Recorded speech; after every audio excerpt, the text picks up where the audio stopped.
আমরা কি দেখেছি যে রকমারি খাবার নিয়ে আমরা বসে থাকি, সেখানে 10 আইটেম 20 আইটেম অনেক কিছু কিন্তু করা হয়, কিন্তু যেই মানুষটা যে 3টা থেকে বা 2টো থেকে শুরু করে আপনার স্ত্রী বা যারা এই মুহূর্তে দেখছেন মা বোন যারা আছেন, এই যে দুপুর থেকে তাদের একটা আয়োজনের যে রকমারি আয়োজন করেন, এই মানুষটা কিন্তু প্রচণ্ড দুর্বল হয়ে যায়, যার কারণে সে তারাবির নামাজও পড়তে পারে না, টাইমলি নামাজও পড়তে পারছে না।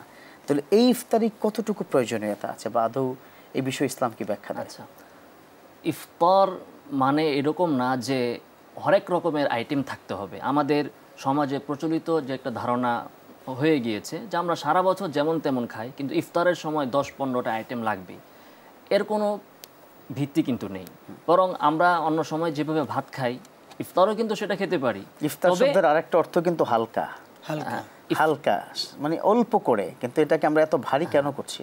ইফতারের মুস্তাহাব অংশ সেটাই যে আল্লাহ রাসূল সাল্লাল্লাহু আলাইহি ওয়াসাল্লাম হাদিসে বলেছেন যে যদি খেজুর পাও খেজুর দিয়ে শুরু করো, খেজুর না পেলে পানি খাও, এরপরে আমরা আমাদের স্বাভাবিক খাবার খেতে পারি, বা যেহেতু আমরা রোজা রাখি শক্তি অর্জনের জন্য আরও খাবার খেতে পারি। কিন্তু যেমন আমার ইবাদত বন্দেগীর প্রয়োজন আছে, ইফতারের সময় দোয়ার প্রয়োজন আছে, রমজান মাসে জিকির আজকার তিলাওয়াতের প্রয়োজন আছে, আমার মা, আমার স্ত্রী, আমার বোন, তারও কিন্তু এটার প্রয়োজন আছে, তাদের সমানভাবে হক।